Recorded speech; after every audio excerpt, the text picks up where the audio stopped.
الحمدللہ والصلاة والسلام علی خیر خلق اللہ اما بعد فاعوذ باللہ من الشیطان الرجیم بسم اللہ الرحمن الرحیم والمحصنات من النساء الا ما ملکت ایمانکم۔ 5ویں پارے کا آغاز ہوتا ہے۔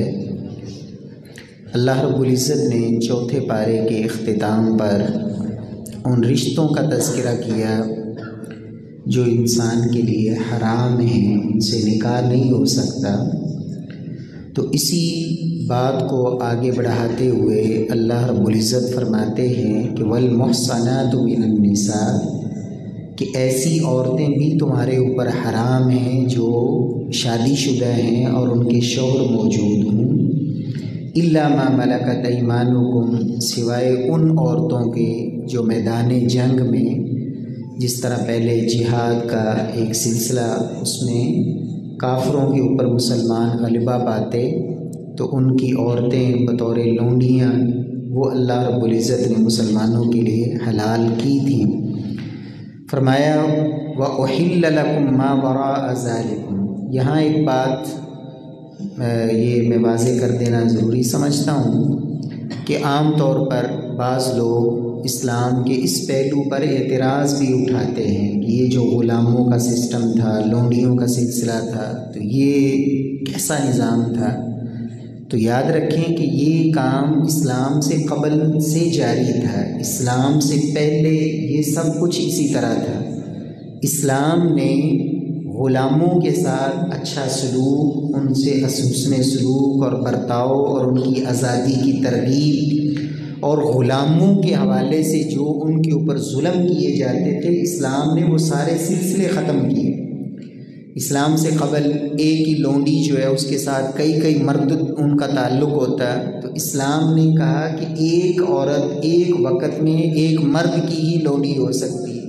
اسی طرح جس عورت سے کسی مرد کی اولاد پیدا ہو جاتی، اب اس کے لیے اس کو آگے بیچنا حرام تھا کہ وہ ان کے بچوں کی ماں بن چکی ہے تو اس کی زندگی میں وہ اس کے پاس رہے گی، اور اگر وہ فوت ہو گیا تو یہ خود بخود آزاد ہو جائے۔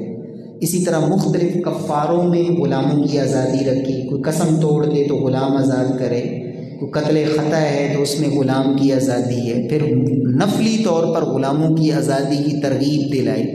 یہی وجہ ہے کتنے صحابہ ہر جمعے، حضرت عثمان غنی رضی اللہ عنہ ہر جمعے ایک غلام آزاد کیا کرتے تھے، اور زندگی میں انہوں نے پتہ نہیں کتنے غلاموں کو آزاد کیے۔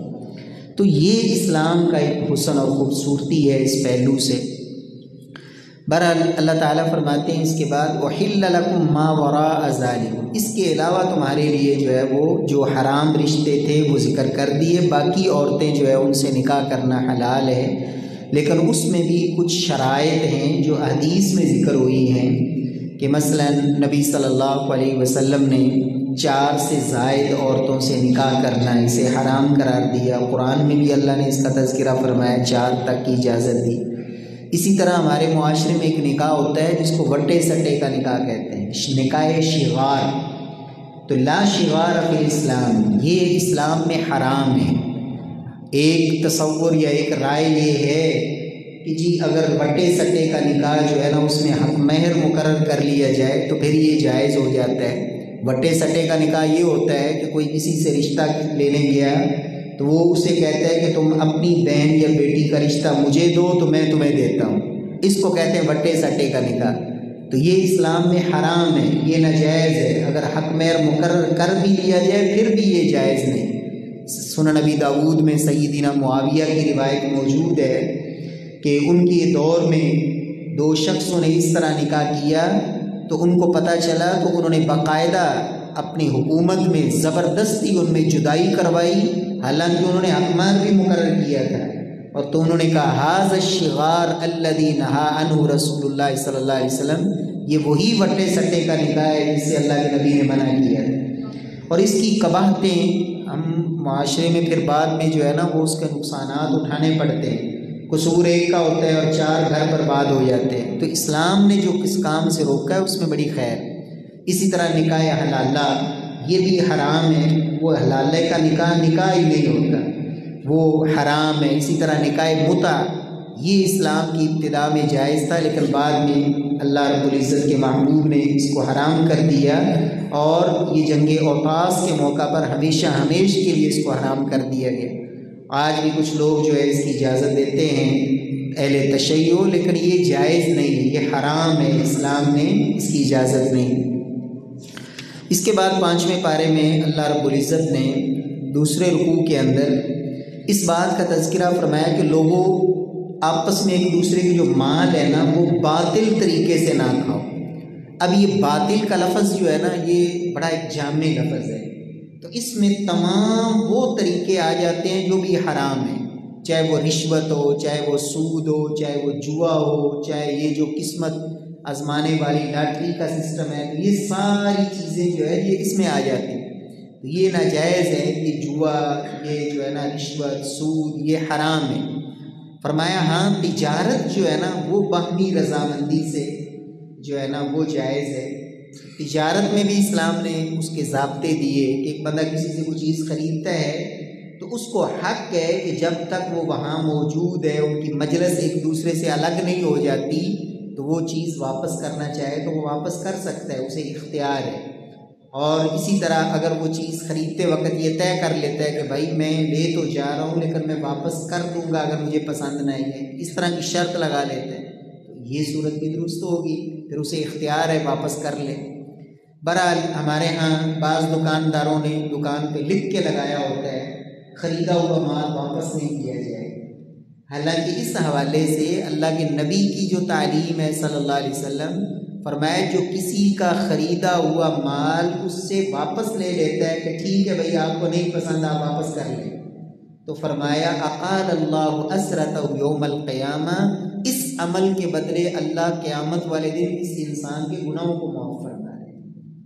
تو اگر آپ کی چیز ایک نمبر ہے تو آپ کو پھر کیا پرواہ ہے کہ کوئی لے کے جائے یا کوئی واپس کر دے، تو آپ کہیں گی واپس کرنی ہو تو کر جائیں، مجھے کیا اعتراض ہے۔ لیکن ہمارے ہاں کیا ہوتا ہے، دکان سے باہر ہو گیا کہتے ہیں بس جی اب نہیں، کام ختم۔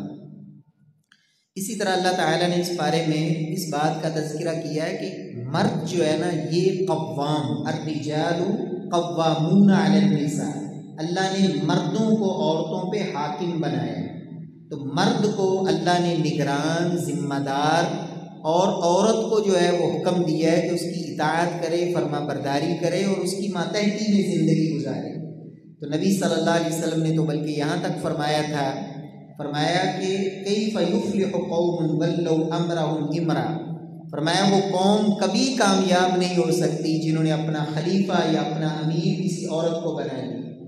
تو عورت کا کام اطاعت ہے، فرما برداری ہے، مرد جو ہے وہ حاکم ہوتا ہے، نگران ہوتا ہے، ذمہ دار ہوتا ہے، اس کو اللہ نے یہ ذمہ داری دی۔ کیوں؟ اس وجہ سے بما انفقوا، فرمایا مرد کا کام ہے کہ وہ گھر کے اندر خرچ کرے، عورت کی کفالت، اس کی ذمہ داری، تو یہ اللہ نے جو ہے مرد کو شرف بخشا ہے۔ پھر اللہ رب العزت نے اس بارے میں اس بات کا بھی تذکرہ کیا کہ اگر کوئی مرد کو اپنی بیوی کی نافرمانی کے حوالے سے پریشان ہو تو اس کا طریقہ کار یہ ہے کہ سب سے پہلے اس کو سمجھائے، فَاعِظُوهُنَّ وَاهْجُرُوهُنَّ فِي الْمَضَاجِعِ وَاضْرِبُوهُنَّ، اس کو سمجھائے، اس کو علیحدہ کر دے، یا پھر ایک آخری حربہ یہ ہے کہ اس کو مار بھی سکتا ہے، لیکن ایسی مار نہ مارے جس میں چیرے پہ مارا جائے، یا ایسی مار جیسے غلاموں کو اور لونیوں کو مارا جاتا تھا، اس چیز سے اللہ کے نبی نے منع فرمایا۔ فرمایا اگر پھر بھی ان کا معاملہ جو ہے وہ درست نہیں ہوتا تو پھر خامد بیوی کو چاہیے کہ دونوں اپنا اپنا ایک مرد خاندان میں سے بڑا اس کو مقرر کریں، ایک مرد کی طرف سے ایک عورت کی طرف سے، دونوں کی جو ہے نا باتیں سنیں، ان کے معاملات سننے کے بعد ان کی صلح کی کوشش کریں، جس کی غلطی ہے اس کو سمجھا دیں، اگر پھر بھی نہیں تو پھر آخری حال یہی ہے کہ وہ علیحدگی اختیار کریں۔ اس کے بعد پھر اللہ رب العزت نے ایک جو ہے نا عبادت اور نیکی اور معاشرے کے اندر جو حسن اخلاق ہے اس کی لسٹ ایک اعمال کی ذکر کی، اور اس میں سب سے پہلے فرمایا اللہ کی توحید اور رب کے ساتھ شرک نہ کرنے کے بعد سب سے پہلا حق جو ہے معاشرے کے اندر وہ ماں باپ کا حق ہے کہ ان کے ساتھ حسن سلوک کیا جائے۔ پھر قریبی رشتہ دار، یتیم، مسکین، ہمسایہ جو قریبی ہے، جو ہمسایہ اجنبی ہے، اسی طرح مسافر، غلام، ان سب کے ساتھ جو ہے وہ حسن سلوک اور اچھا برتاؤ کیا جائے۔ اس کے بعد اللہ رب العزت نے ایک ضابطہ ذکر کیا، لوگو ان اللہ لا یظلم مثقال ذرہ، تم اگر ذرہ برابر بھی نیکی کرو گے نا تو اللہ تمہارے اوپر ظلم نہیں کرے۔ اگر تم ذرہ معمولی سی نیکی بھی کر کے آؤ گے وَإِن تَكُ حَسَنَةً يُضَاعِفْهَا، اللہ اس کو بڑھا دیں گے۔ کتنا بڑھائیں گے؟ اللہ اکبر، چھوٹی سی تمہاری نیکی کو اللہ پہاڑوں کے برابر کر دیں گے۔ وَيُؤْتِ مِن لَّدُنْهُ أَجْرًا عَظِيمًا، تمہاری نیکی کو بھی رب بڑھاتے ہیں، اور بسا اوقات تم نے نیکی کی نہیں ہوتی، اللہ اپنے پاس سے ہی عطا فرما دیتے ہیں اجر، تمہاری نیت پر ہی، ارادہ کیا نیکی کا، اللہ اس پہ بھی بدلہ عطا فرما دیتے ہیں۔ اس کے بعد اللہ رب العزت نے اسی پارے میں جو شراب کی حرمت کی دوسری سٹیج تھی اس کا تذکرہ کیا۔ دوسرے پارے میں شراب کے بارے میں یہ فرمایا گیا تھا کہ شراب کے اندر نقصان ہے، اگرچہ کچھ نفع بھی ہے۔ تو اس بات پر کئی صحابہ نے شراب چھوڑ دی کہ اللہ نے کہا اس کے اندر نقصان زیادہ ہے، لیکن اس کے باوجود چونکہ حرام نہیں تھی تو کچھ لوگ پیتے تھے۔ تو ایک موقع ایسا آیا، سیدنا علی المرتضیٰ رضی اللہ تعالیٰ عنہ فرماتے ہیں کہ ہماری ایک گھر میں دعوت تھی، ہم نے کھانا کھایا، کھانے کے بعد شراب پی، نماز کا وقت ہو گیا تو مجھے انہوں نے امام بنا دیا۔ تو سیدنا علی کہتے ہیں کہ میں نے سورہ کافرون کی تلاوت شروع کی، تو چونکہ شراب پی ہوئی تھی اور نشہ تھا تو وہ پڑھنے لگے قُلْ يَا أَيُّهَا الْكَافِرُونَ لَا أَعْبُدُ مَا تَعْبُدُونَ وَنَحْنُ نَعْبُدُ مَا تَعْبُدُونَ۔ تو اس کا معنی یہ بن گیا کہ اے کافرو، یا ایھا الکافرون لا اعبد ما تعبدون، میں عبادت نہیں کرتا جس کی تم عبادت کرتے ہو۔ تو اس کے بعد تھا ولا انتم عابدون ما اعبد، نہ تم اس کی عبادت کرتے ہو جس کی میں عبادت کرتا ہوں۔ تو انہوں نے کہہ دیا وَنَحْنُ نَعْبُدُ مَا تَعْبُدُونَ، کہ ہم بھی ان کی عبادت کرتے ہیں جن کی تم کرتے ہو۔ تو یہ جب نماز کے اندر سیدنا علی رضی اللہ تعالیٰ عنہ خود راوی بیان فرماتے ہیں تو اللہ رب العزت نے اس موقع پہ شراب کی حرمت کا یہ دوسرا مرحلہ کہ ایمان والو جب نماز کا وقت ہو تو تم نے شراب کے قریب نہیں جانا، لا تقربوا الصلاۃ وانتم سکارى، نشے کی حالت میں ہو تو نماز کے قریب نہیں جانا، نشے کی حالت میں نماز کے قریب نہیں جانا۔ تو یہ دوسرا مرحلہ ہے۔ اس کے بعد پھر 7ویں پارے میں آتا ہے کہ اللہ نے جب شراب کو کلی طور پر حرام کر دیا کہ اب بالکل اس کے قریب بھی نہیں جانا۔ اس کے بعد اللہ رب العزت نے شرک کے حوالے سے ایک بات کا اعلان فرمایا، اور اس پارے میں یہ آیت 2 مرتبہ انہی الفاظ کے ساتھ ان اللہ لا یغفر ان یشرک بہ ویغفر ما دون ذلک لمن یشاء، کہ اللہ رب العزت نے شرک کو معاف نہیں کرنا۔ شرک کے علاوہ جو بھی انسان کا گناہ ہوگا اگر رب چاہیں گے تو وہ معاف فرما دیں، لیکن شرک کی کوئی معافی نہیں۔ اس لیے اپنے عقیدے کی اصلاح بہت ضروری ہے، اپنے آپ کو موحد بنائیں، توحید والا بنائیں، شرک سے اپنے آپ کو بچائیں۔ اور شرک چاہے وہ اسماء کے اندر ہو، چاہے صفات کے اندر ہو، چاہے وہ عبادت کے اندر ہو، توحید ربوبیت ہو یا الوہیت یا اسماء و صفات، کسی پہلو میں بھی شرک جو ہے نا وہ اللہ کو گوارا نہیں ہے، اور نہ اس کی جو ہے نا اللہ کے ہاں معافی ہے، بلکہ مشرک کے لیے اللہ نے جنت کو حرام کر دی ہے۔ فرمایا جس طرح سوئی کا سوراخ دیکھا ہے آپ لوگوں نے، سوئی ہوتی ہے نا کپڑے سینے، اس کا سوراخ میں سے فرمایا اگر اونٹ گزر جائے تو کیا یہ ممکن ہے؟ نہیں ممکن۔ تو فرمایا جس طرح سوئی کے سوراخ میں سے اونٹ کا گزرنا ناممکن ہے، اسی طرح مشرک کے لیے رب نے جنت کو بھی ایسے ہی ناممکن بنا دیا، اور کافر کے لیے رب نے جنت کو حرام کر دی۔ اس کے بعد اللہ تعالیٰ نے اس بارے میں اس بات کا تذکرہ فرمایا کہ جو کافر لوگ ہیں جب یہ جہنم میں جائیں گے نا اور ان کے چمڑے جب جل جائیں گے تو اللہ ان کو نیا چمڑا دے دیا کرے۔ یہاں سائنسی ایک تحقیق ہے، سائنس یہ بتاتی ہے کہ جتنا بھی تکلیف کا احساس ہے نا، درد، انسان کو درد ہوتی ہے، تکلیف ہوتی ہے، وہ سب کا سب رب نے یہ چمڑی کے اندر، جلد کے اندر رکھا ہوا ہے۔ اس وجہ سے ایک بندہ جب کہیں روڈ پہ اللہ نہ کرے اس کا ایکسیڈنٹ ہوتا ہے، جو رگڑ لگتی ہے نا، یہ جو چمڑی ہوتی ہے جب اترتی ہے اڑتی ہے تو بہت زیادہ تکلیف ہوتی ہے۔ تو یہ جو درد کا احساس ہے یہ چمڑی کے اندر ہے، یہ تو بہت باریک سی ہوتی ہے، لیکن جہنم میں کافر کو اللہ کتنی موٹی چمڑی دیں گے۔ حدیث میں آتا ہے کہ 3 دن تک اگر کوئی انسان سفر کرے 3 دن مسلسل، تو جتنا وہ سفر طے کرے گا کافر کی اتنی موٹی جو ہے وہ جہنمی کی جلد ہوگی جو رب اس کافر کو اور جہنمی کو دیں گے۔ کیوں؟ تاکہ وہ جہنم کی آگ جو ہے نا اس کے اندر وہ مسلسل چمڑی جلتی رہے اور اس کی درد اور اس کی تکلیف کا احساس اسے ہوتا ہے۔ اور پھر جب وہ 3 دن تک کی مسافت کی موٹائی والی جو چمڑی ہے وہ جل جائے گی تو اللہ فرماتے ہیں بدلناہم جلودا غیرہا، تو ہم اس کی جگہ پہ نئی چمڑی لے آئیں گے۔ کس لیے؟ لیذوقوا العذاب، تاکہ اس کو مسلسل یہ عذاب ہوتا رہے۔ اللہ رب العزت ہم سب کو جہنم کے عذابوں سے اللہ محفوظ فرمائے۔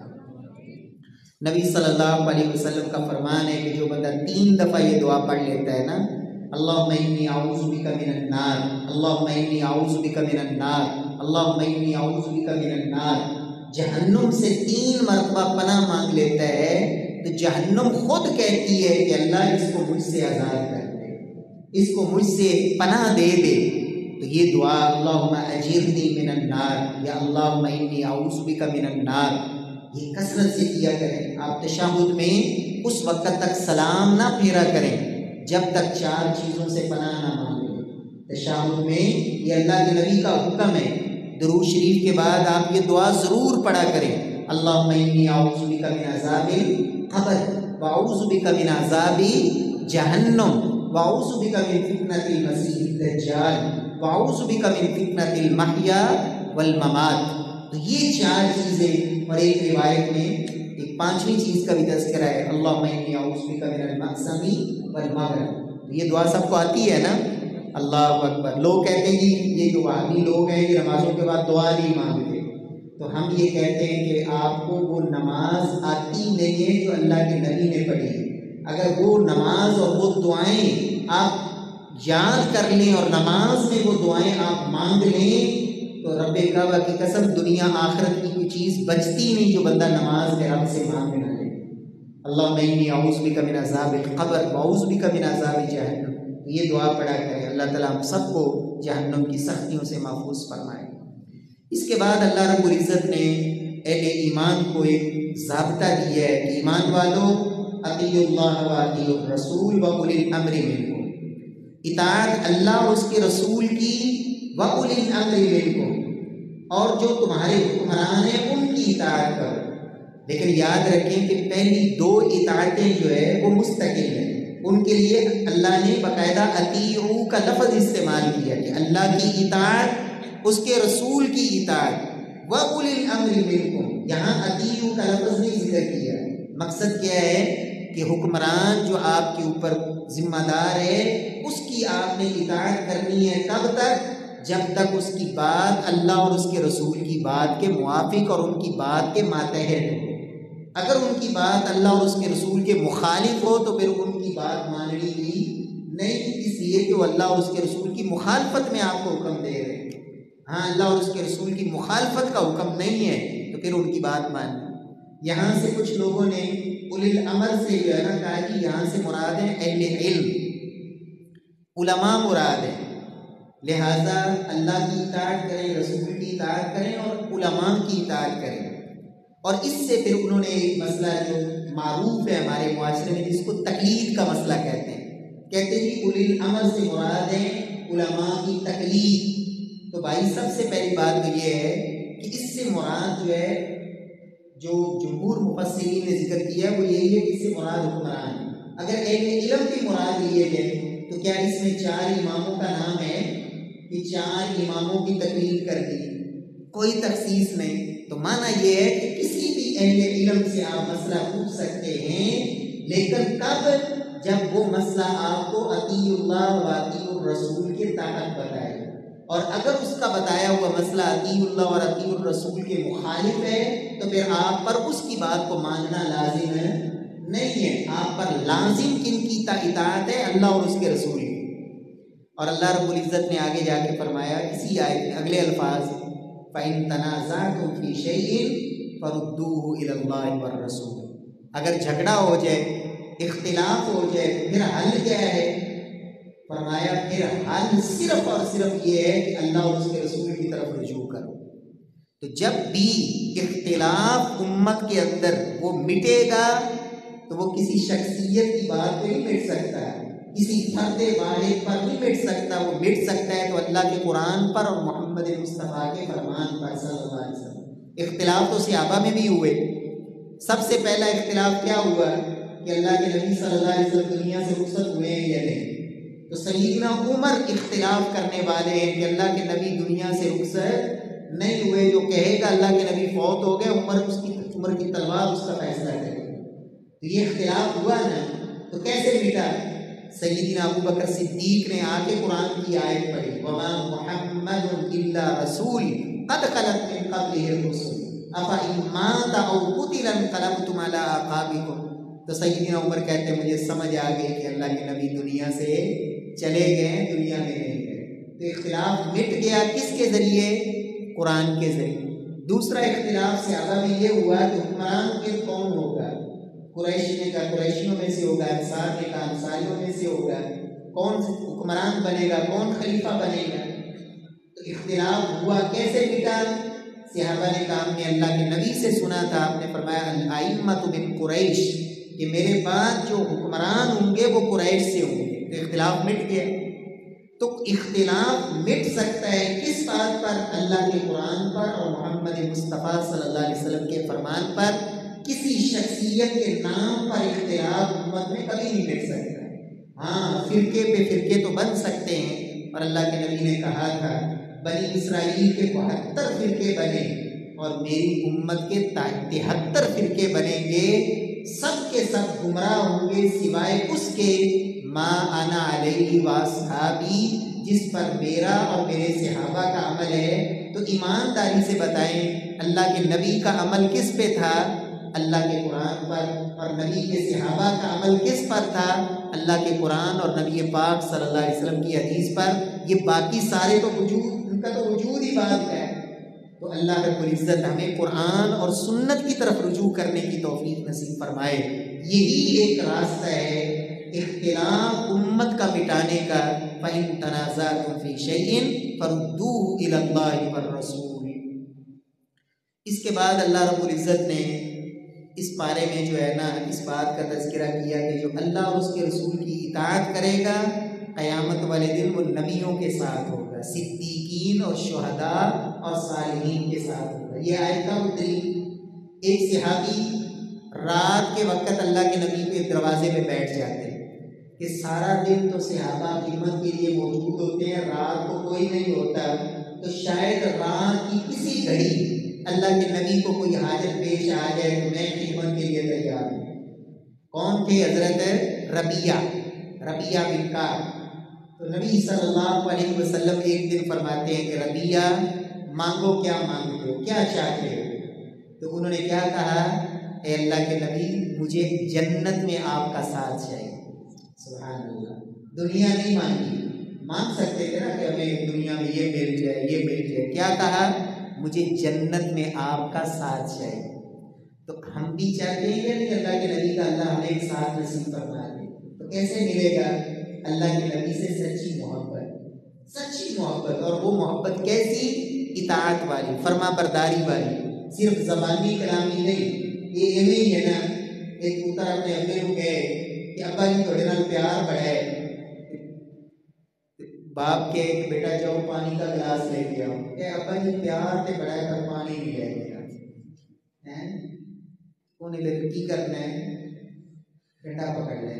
تو میرے پیارے بھائیوں صرف زبانی کلامی محبت کی عشق کے دعوے نہیں کہ اللہ کے نبی سے مجھے محبت بڑی ہے پر مجھے چہرہ اللہ کے نبی جیسا اچھا لگتا، نماز مجھے محمد مصطفیٰ صلی اللہ علیہ وسلم والی پسند نہیں مجھے روزہ وہ پسند نہیں، اعمال وہ پسند نہیں، تجارت وہ پسند نہیں، معیشت معاشرت وہ پسند نہیں، تو پھر کیسی محبت ہوئی؟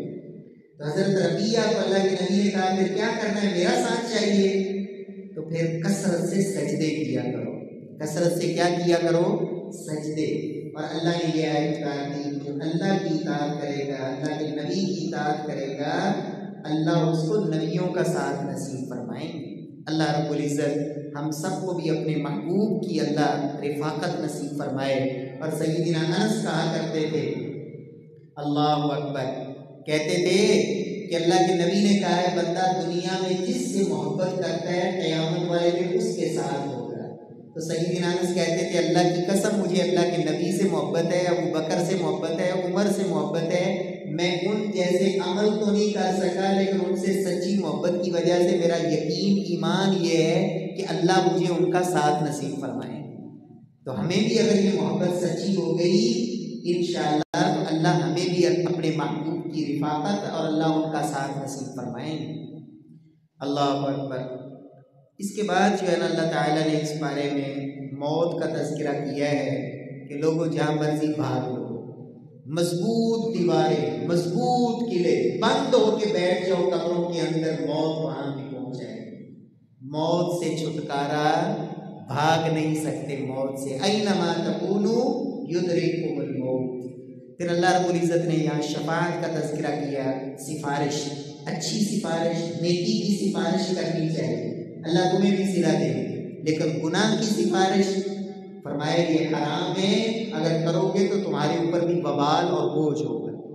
اس کے بعد اللہ تعالیٰ نے قتل کی مذمت، کہ جو کوئی کسی کو قتل کر دیتا ہے نا یہ بڑا سنگین جرم ہے، اللہ نے بڑی سخت وعید یہاں ذکر کی، فرمایا جو جان بوجھ کر قتل کر دیتا ہے اس کا ٹھکانہ جہنم ہے، اس میں ہمیشہ رہے گا، اللہ کا غضب اس پہ برسے گا، اللہ کی لعنت اس کا مقدر بنے گی، اور اس کے لیے رب نے بہت بڑا عذاب تیار کیا ہے۔ اس کے بعد اللہ تعالیٰ نے یہاں جہاد کی فضیلت، مجاہدین کی عظمت، کہ گھروں میں بیٹھنے والے اور میدان جہاد میں الہی کلمات اللہ کے لیے، اللہ کے دین کے غلبے کے لیے کفار سے برسر پیکار مجاہدین، فرمایا دونوں برابر نہیں، غیر اولی ضرر، ہاں جن کا عذر ہو وہ الگ بات ہے، اور خاص طور پر جب جہاد فرض ہو جائے، جہاد فرض کب ہوتا ہے کہ کافر مسلمانوں کے اوپر حملہ کر دے، تو پھر ان مسلمانوں پر فرض ہے کہ ان کافروں کا مقابلہ کریں، یا مسلمانوں کا جو امیر ہے، حکمران ہے، وہ اعلان عام کر دے کہ نکلو آپ سب کافروں کے مقابلے میں، تو اس وقت ہر ایک کے لیے جس کو پھر اللہ نے طاقت دی نکلنا یہ فرض ہوتا ہے، لیکن یہ جہاد امیر کی اطاعت اور امیر کے ساتھ مل کر ہے، یہ فردی عمل اور انفرادی عمل نہیں۔ اس کے بعد اس بارے میں اللہ نے صلاۃ الخوف کا تذکرہ کیا، جنگ کے وقت بھی نماز کی معافی کوئی نہیں۔ آج لوگ دکان پہ بیٹھے نماز چھوڑ دیتے ہیں، دکان پہ بیٹھے نماز گئی، گپوں میں بیٹھے نماز گئی، پرواہ کوئی نہیں۔ اللہ نے جنگ کی حالت میں بھی نماز کی چھٹی نہیں دی، طریقہ بدل دیا، 2 رکعتوں کی بجائے 1 رکعت پڑھ لو، 1 رکعت، 2 رکعت، 4 کو 2 کر دیا، 2 کو 1 کر دیا، طریقہ بھی بدل دیا، لیکن معافی نہیں۔ جب دشمن کے سامنے آپ مقابلے میں جنگ میں بھی نماز کی معافی نہیں، تو گھر میں انسان نرم گرم بستر پہ سویا رہے اور پھر جو ہے وہ اپنے آپ کو پکا مسلمان بھی سمجھے اور کہے کہ نہ میرے ایمان میں کمی، نہ اسلام میں کمی، اور میں مسلمان اور جنت کا حقدار، تو میرے پیارے بھائیو یہ بہت بڑا دھوکہ ہے۔ اللہ تعالیٰ ہمیں نمازوں کی پابندی کی توفیق نصیب فرمائے۔ اس کے بعد اللہ تعالیٰ نے اس پارے کے آخر میں ایک بات کا تذکرہ کیا ہے، ہم اختتام کرتے ہیں، فرمایا کہ جہاں کہیں کسی مجلس میں، چاہے وہ کافروں کی ہو چاہے مسلمانوں کی ہو، جس مجلس میں بھی اللہ کے دین کا مذاق اڑایا جا رہا ہو، کیا کیا جا رہا ہو؟ اللہ کے قرآن کا مذاق، اللہ کے دین کا مذاق، اللہ کے نبی کی سنت کا مذاق، فرمایا ایمان والو قد نزل علیکم فی الکتاب ان اذا سمعتم آیات اللہ یکفر بها ویستہزأ بها فلا تقعدوا معهم، تو تمہاری ذمہ داری یہ ہے کہ اگر تو اس برائی کو اپنے ہاتھ سے روک سکتے ہو، ذمہ دار ہو، اختیار ہے، تو برائی کو ہاتھ سے روکو، نہیں تو زبان سے روکو، یہ بھی نہیں کر سکتے تو پھر اس مجلس کے اندر بیٹھنے کا تمہیں کوئی حق نہیں۔ فلا تقعدوا معهم، خبردار ایمان والو ایسی مجلس میں پھر نہ بیٹھنا جس میں اللہ کے دین کا مذاق اڑایا جا رہا ہو۔ کیوں؟ انکم اذا مثلهم، اگر اس کے باوجود اس مجلس کے اندر گونگے شیطان بن کے بیٹھے رہے جہاں شرک کی باتیں ہو رہی ہیں، رب کی توحید پہ ڈاکہ ڈالا جا رہا ہے، سنت مصطفیٰ کو ذبح کیا جا رہا ہے، اللہ کے دین کا استہزاء اور مذاق کیا جا رہا ہے، اور تم گونگے بن کے بیٹھے ہو اپنی دنیا کے تمے اور لالچ کی خاطر اور دنیا کے رکھ رکھاؤ کی خاطر۔ اللہ فرماتے ہیں انکم اذا مثلهم، تم بھی ان مذاق کرنے والوں کے برابر ہو جاؤ گے، ان کی طرح ہو جاؤ گے۔ ایسی مجلس میں اسلام ہمیں بیٹھنے کی اجازت نہیں دیتا ہے جس میں اللہ کے قرآن کا مذاق، اللہ کے نبی کی حدیث کا مذاق۔ اور بڑا دکھ ہوتا ہے بعض اللہ اکبر سنتوں کا کیسے کیسے مذاق بناتے ہیں۔ یہ جو آپ ماشاءاللہ بھی صف بندی کرتے ہیں نا نماز میں، آپ پاؤں سے پاؤں ملاتے ہیں، صف بندی ہیں، تو اس کو کس انداز میں اے مجھے ٹنگاں چوڑیاں دکھا کے کھڑے، ٹنگاں چوڑیاں کا، یعنی یہ کس کا مذاق ہے؟ یہ جو آپ پاؤں سے پاؤں ملا رہے ہیں یہ آپ اپنی مرضی سے کر رہے ہیں یا اللہ کے نبی کا حکم؟ آج امت نے اس مسئلے کو اختلافی سمجھ رکھا ہے۔ رب کعبہ کی قسم کسی ضعیف حدیث میں بھی یہ بات موجود نہیں کہ آپ چار چار انگلی چھوڑ کر کھڑے ہو جائیں اور شیطان کو صفوں کے اندر گھسیڑیں اور جگہ دیں۔ اللہ کے نبی تو کیا فرماتے ہیں؟ لوگوں ایسے صف بناؤ جیسے فرشتے رب کے سامنے صفیں بناتے ہیں۔ تو فرمایا کیسے صفیں بناتے ہیں؟ فرمایا وہ مل کے کھڑے ہوتے ہیں۔ اللہ کے نبی فرماتے ہیں جو بندہ یہ صف کے درمیان جو خلل ہے اس کو ختم کر دیتا ہے اپنے بھائی کے پاؤں سے پاؤں ملا کے، اللہ اس کا جنت میں گھر بنا دیتے ہیں۔ اللہ کے نبی کی کتنی تعلیم اور ترغیب، آپ اس وقت تک نماز شروع نہ کرتے جب تک صف آپ درست نہ کرتے۔ استووا اعتدلوا تراصوا تقاربوا سدوا الخلل، کتنا حکم آرڈر اللہ کے نبی کا ہے، لیکن ایسی نفرت دلوں میں پیدا کر دی گئی، کسی خاص گروہ کے ساتھ اس مسئلے کو جوڑ دیا گیا۔ نہیں میرے پیارے بھائیوں، اللہ کی قسم یہ کسی گروہ کا مذاق نہیں، یہ اللہ کے نبی کی سنت کا مذاق ہے۔ رفع الیدین کا مذاق، آمین کا مذاق، وہ بھائی یہ کس کا مذاق ہے؟ یہ اللہ کے نبی کی سنتوں کا استہزاء اور مذاق ہے۔ اللہ کے نبی نے فرمایا کہ لوگوں تمہاری آمین سے سب سے زیادہ ما حسدتکم الیہود علی شیء ما حسدتکم علی السلام والتأمین، میرے صحابہ تمہاری سلام اور آمین سے سب سے زیادہ اگر حسد اور تکلیف ہوتی ہے تو یہودیوں کو ہوتی ہے، اور آج آمین کہنے پر مذاق بنایا جائے۔ اللہ اکبر۔ تو میرے پیارے بھائیوں اور عزیزوں، جس مجلس میں بھی سنت کا مذاق ہو، قرآن کا مذاق ہو، اس مجلس میں مت بیٹھیں، اٹھ جائیں اس مجلس سے جہاں اللہ کے دین کا استہزاء ہو۔ اور آخر میں اللہ نے منافقوں کا تذکرہ کیا، فرمایا منافق دھوکہ دیتے ہیں، نماز میں کھڑے سستی کے مارے ہوئے، یراؤن الناس، لوگوں کو دکھانے کے لیے، اور ذکر کرتے ہیں تو بڑا تھوڑا۔ اور اللہ کے نبی نے کیا فرمایا؟ فرمایا یہ منافق کی نماز ہے جو کیا کرتا ہے؟ بیٹھا رہتا ہے، جب دیکھا سورج غروب ہونے کے قریب آتا ہے جلدی سے اٹھا اور آ کے 4 ٹھونگے مارے۔ حدیث میں لفظ ہے کہ 4 ٹھونگے مارتا ہے، نہ رکوع میں اطمینان، نہ سجدے میں سکون، بس آیا جلدی رکوع سجدہ، اللہ کا ذکر بڑا تھوڑا۔ فرمایا لوگوں دل کا صلاۃ المنافق، یہ منافق آدمی کی نماز ہے۔ تو اللہ رب العزت ہمیں وہ نماز نصیب فرمائے جو نبی صلی اللہ علیہ وسلم نے اپنے صحابہ کو سکھائی، رکوع کے اندر اطمینان ہو، سجدے میں سکون ہو۔ اور منافق جو کائنات کے بدترین لوگ ہیں، اللہ نے ان کا رتبہ بھی جہنم میں سب سے نچلے گڑے میں رکھا ہے، ان المنافقین فی الدرک الاسفل من النار۔ اللہ ہم سب کو منافقت سے محفوظ فرمائے۔ آخری آیت میں اللہ فرماتے ہیں ایمان والو اگر تم شکر کرو نا تو اللہ کو کیا ضرورت ہے تمہیں عذاب دے۔ ما یفعل اللہ بعذابکم ان شکرتم وآمنتم، 2 کام اگر تم کر لو، مومن بن جاؤ اور شکر گزار بن جاؤ، تو رب کو کیا ضرورت ہے تمہیں عذاب دے۔ تو اللہ سے نا 2 دعائیں کیا کرے، اللہ کا شکر کیسے؟ ہر نماز کے بعد پڑھا کرے رب آئینی، علی ذکرک و شکرک و حسن عبادتک۔ اور اللہ کے نبی نے ایک دعا سکھائی ہے، جو بندہ صبح کے ٹائم یہ دعا ایک دفعہ پڑھ لیتا ہے نا، گویا کہ اس نے سارے دن کا شکر ادا کر دیا۔ یاد ہے کسی کو یاد ہے یہ دعا؟ نہیں یاد تو یہ دعا یاد کریں، جو صبح کے ٹائم میں ایک مرتبہ یہ دعا پڑھتا ہے، اللہ کے نبی کا فرمان ہے، فرمایا گویا کہ اس نے سارے دن کا شکر ادا کر دیا۔ کیا؟ اللہم ما اصبح بی من نعمہ او بأحد من خلقک فمنک وحدک لا شریک لک فلک الحمد ولک الشکر۔ اے اللہ، میں نے صبح کی ہے، جتنی بھی میرے اوپر تیری نعمتیں یا پوری کائنات میں، یہ صرف اور صرف تیرا فضل کرم اور تیری تعریفیں اور تیرے لیے تیرا ہی شکر ہے کہ تو نے ہمیں یہ خوبصورت دن نصیب کیا، اور صبح اتنی میں نے خوبصورت نعمتوں میں کی۔ یہ دعا اللہم ما اصبح بی من نعمت او بأحد من خلقک فمنک وحدک لا شریک لک فلک الحمد وَلَكَ الشُّكْرُ۔ اللہ رب العزت عمل کی توفیق بخشے۔ وَأَقُولُ قَوْلِي هَذَا وَآخِرُ دَعْوَانَا